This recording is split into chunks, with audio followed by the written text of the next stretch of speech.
નમસ્કાર મિત્રો, એકવાર ફરીથી સ્વાગત છે તમારું આપણી યુટ્યુબ ચેનલમાં. શું તમારું બાળક પણ 6 વર્ષ પૂર્ણ કરી લીધા છે ને તમે વિચારો છો કે તમારા બાળકનું ઉજ્જવળ ભવિષ્ય કરવા માટે છે એ પ્રાઇવેટ સ્કૂલમાં એનું એડમિશન લઈએ, પણ ફીસ થી તમે ચિંતિત છો તો ટેન્શન ના લ્યો. આજે એક એવી યોજના વિશે વાત કરવાના છીએ જેમાં તમારા બાળકને તમારી નજદીકની કોઈ પણ પ્રાઇવેટ સ્કૂલમાં છે તમે ફ્રીમાં ભણાવી શકો છો. જી હા મિત્રો, આજે આપણે વાત કરવાના છીએ RTE રાઇટ ટુ એજ્યુકેશન યોજના અંતર્ગત તમે છે તમારા બાળકને તમારી નજદીકની કોઈ પણ પ્રાઇવેટ સ્કૂલમાં એડમિશન લઈને ધોરણ 1 થી 8 સુધી છે એ ફ્રીમાં ભણાવી શકો છો.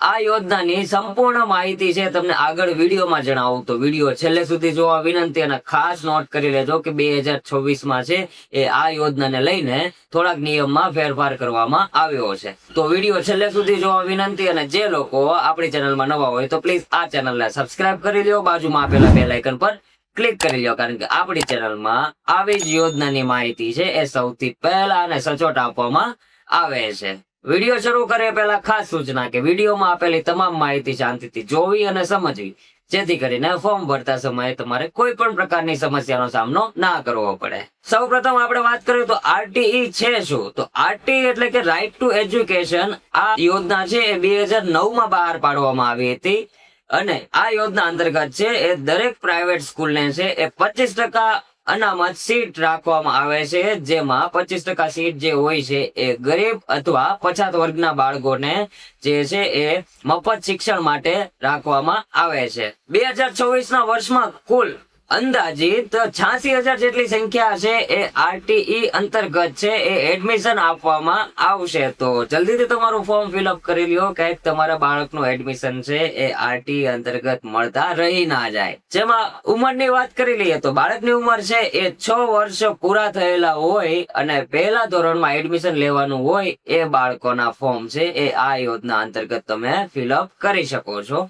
જેમાં વાર્ષિક આવક ફેમિલીની જે હોય છે એ 6 લાખથી વધુ ન હોવી જોઈએ, એટલે કે 6 લાખની અંદર કોઈ પણ આવક હોય એ તમે એની સાથે છે એ ફોર્મ ફિલઅપ કરી શકો છો. અને આ યોજનામાં છે એ SC, ST, OBC, EWS કે જનરલ કેટેગરીના કોઈ પણ વિદ્યાર્થીઓ છે એ ફોર્મ ફિલઅપ કરી શકે છે. અને ખાસ મહત્વની વાત એ છે કે જે ફોર્મ ભરે છે ને એ ગુજરાતનો રહેવાસી હોવો જરૂરી છે, તો જ તમે છે એ આ યોજના અંતર્ગત લાભ મેળવી શકો છો. અને બીજી વાત કે સિલેક્શન પ્રોસેસ કઈ રીતની રહેશે, તો સિલેક્શન પ્રોસેસ છે ને આપણે લોટરી સિસ્ટમ આવે છે ને એ રીતની સિલેક્શન પ્રોસેસ રહેશે. કોમ્પ્યુટર દ્વારા છે એ રેન્ડમ સિલેક્શન કરવામાં આવે છે, અને એકદમ પારદર્શક છે એ આમની પ્રોસેસ કરવામાં આવે છે. અને આ પ્રોસેસમાં છે એ મલ્ટિપલ એટલે કે ઘણા બધા રાઉન્ડો બહાર પાડવામાં આવે છે. જો એક રાઉન્ડમાં સંખ્યા ફૂલ ના થાય તો સેકન્ડ રાઉન્ડમાં ના થાય તો થર્ડ રાઉન્ડ, અને થર્ડ રાઉન્ડ, ફોર્થ રાઉન્ડ, એ રીતે અલગ અલગ રાઉન્ડમાં છે તમને ફરીથી સ્કૂલ સિલેક્ટ કરવાનો છે એ ચાન્સ આપવામાં આવતો હોય છે. મિત્રો, જ્યારે ફોર્મ ભરવા તમે જાઓ ને ત્યારે તમારી ફોર્મની ડિટેલ્સ છે એ સાચી રાખો, ડોક્યુમેન્ટ છે એ ક્લિયર દેખાય એ રીતે અપલોડ કરો, અને મોબાઈલ નંબર જે તમે ફોર્મ ભરતી વખતે આપો છો એ મોબાઈલ નંબર તમારો છે એ હંમેશા એક્ટિવ રાખો, જેથી કરીને ઉપરી અધિકારીને તમારો સંપર્ક કરવો હોય તો એ આસાનીથી તમારો સંપર્ક કરી શકે છે. સિલેક્શન થયા પછી ઓનલાઈન રિઝલ્ટ આવશે. ઓનલાઈન રિઝલ્ટ આવ્યા પછી છે એ તમારું એડમિટ કાર્ડ આવશે. એડમિટ કાર્ડ છે એનું તમારે પ્રિન્ટ આઉટ કરી લેવાનું રહેશે, અને પ્રિન્ટ આઉટ થયા પછી છે એ જે તે સ્કૂલમાં તમારા બાળકનું નામ આવ્યું હોય એ સ્કૂલમાં જઈને તમારે એડમિટ કાર્ડ સાથે જે ફોર્મ ફિલઅપ કર્યું હોય એ ફોર્મ અને જે ડોક્યુમેન્ટ તમે અપલોડ કરો છો એ બધા ડોક્યુમેન્ટ છે તમારે ત્યાં જમા કરાવવાના રહેશે. અને જમા કરાવ્યા પછી ત્યાંથી છે એ એડમિશનની એક રિસિપ્ટ આપવામાં આવશે. એ રિસિપ્ટ તમારે છે એ 8 વર્ષ સુધી સાચવીને રાખવાની હોય છે, એટલે તમારા બાળકનું છે એડમિશન RTE અંતર્ગત થયું છે એ કન્ફર્મ માનવામાં આવશે. હવે આપણે ફોર્મ ભરવાની તારીખની વાત કરી લઈએ તો ફોર્મ ભરવાની જે તારીખ છે એ આ વર્ષે 2024ની વાત કરીએ તો 4 એપ્રિલ 2026 થી ફોર્મ ભરવાના શરૂ થઈ ગયા છે, જેની છેલ્લી તારીખ છે એ 17 એપ્રિલ 2026 સુધીમાં તમારે ઓનલાઈન ફોર્મ ફિલઅપ કરવાના રહેશે. હવે સ્કૂલ સિલેક્શનની વાત કરી લે તો સ્કૂલ સિલેક્શનમાં જે છે એ તમને એક હિન્ટ આપી દઉં. જો તમારે નજદીકની જે સ્કૂલ આવતી હોય સૌ પ્રથમ છે એ 1 કિલોમીટરની રેન્જમાં જે સ્કૂલ આવતી હોય એ સિલેક્ટ કરો. ત્યાર પછી 2 કિલોમીટરની રેન્જમાં આવતી હોય એ, અને પછી જે છે એ 6 કિલોમીટરની રેન્જમાં જેટલી સ્કૂલ આવતી હોય એ બધી સિલેક્ટ કરો. મલ્ટિપલ તમે સ્કૂલ સિલેક્ટ કરશો તો તમારો ચાન્સ છે એ વધી જશે. હવે આપણે જાણીએ કે ફોર્મ ભરવા માટે ડોક્યુમેન્ટ કયા જોઈશે. તો ડોક્યુમેન્ટની વાત કરીએ તો મમ્મી, પપ્પા અને બાળક ત્રણેયના છે આધાર કાર્ડની જરૂર પડશે. બાળકના જન્મ તારીખનો દાખલો જોઈશે.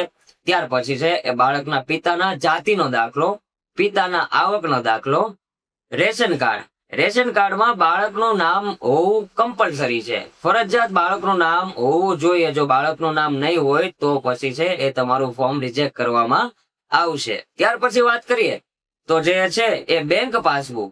બેંક પાસબુકમાં અત્યારે તમે ફોર્મ ફિલઅપ કરો છો તો મમ્મી પપ્પા અથવા બાળકની જો હશે તો ચાલશે, નહીં હોય તો મમ્મી પપ્પામાંથી કોઈની પણ તમે એક બેંક પાસબુક આપી શકો છો. જ્યારે તમારું એડમિશન કન્ફર્મ થાય ત્યારે તમારે છે બાળકની પાસબુક આપવાની રહેશે.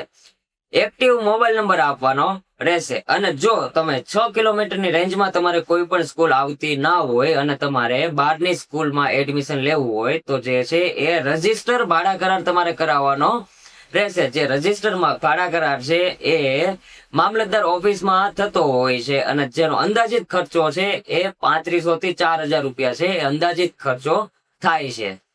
આટલા ડોક્યુમેન્ટ છે એ જરૂર પડે છે. અને ખાસ કે એક આંગણવાડીનું પ્રમાણપત્ર જે આવે છે એ તમારે અહીંયા અપલોડ કરવાનું રહેશે.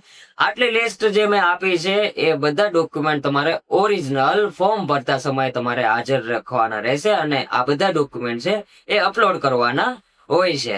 તો મિત્રો તમારી પાસે હવે બાકી રહ્યા છે કુલ 15 દિવસ ફોર્મ ભરવા માટેના, કારણ કે 4 તારીખથી લઈને 17 તારીખ સુધીમાં છે તમારે ઓનલાઈન ફોર્મ ફિલઅપ કરવાના છે. તો હવે તમારી પાસે 15 દિવસ બાકી રહ્યા છે. તો જલ્દીથી ડોક્યુમેન્ટ જો હજી ના અરેન્જ કર્યા હોય તો ડોક્યુમેન્ટ કલેક્ટ કરી લ્યો અને જલ્દીથી તમારા બાળકનું ફોર્મ ભરી લ્યો, જેથી કરીને એ પણ છે એ પ્રાઇવેટ સ્કૂલમાં પોતાનું ભવિષ્ય છે ઉજ્જવળ કરી શકે અને તમારા ખિસ્સા પર કોઈ પણ પ્રકારનો ભાર આવશે નહીં. અને સાથે સાથે દર વર્ષે તમને સરકાર તરફથી છે એ 3000 રૂપિયા છે એ તમને તમારા બેંક એકાઉન્ટમાં જમા કરવામાં આવશે. તો મિત્રો આઈ હોપ કે આરટી તરફથી જે છે એ 2024માં જે ફોર્મ ભરવાની તારીખ બહાર પાડી દેવામાં આવી છે અને આ યોજના વિશે મેં સંપૂર્ણ માહિતી તમને અહીંયા જણાવી દીધી. છતાં આ યોજનાને લઈને કાંઈ પણ પ્રશ્ન હોય તો મને નીચે કમેન્ટ કરો, જેથી કરીને તમારી સમસ્યાનું સમાધાન કરી શકું. અને જે લોકોને ઓનલાઈન ફોર્મ ઘરે બેઠા ભરવું હોય તો નીચે ડિસ્ક્રિપ્શન બોક્સમાં મારી ઇન્સ્ટાગ્રામની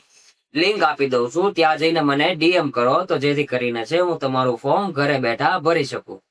આવા જ પ્રકારની માહિતી મેળવવા માટે જલ્દીથી અમારી ચેનલને સબસ્ક્રાઇબ કરી લો, બાજુમાં આપેલા બેલ આઇકન પર ક્લિક કરી લો, જેથી જ્યારે હું પણ નવો વિડીયો અપલોડ કરું તો નોટિફિકેશન સૌથી પહેલા તમને મળે. એ સાથે મળીએ નેક્સ્ટ વિડીયોમાં. જય હિન્દ, જય ભારત.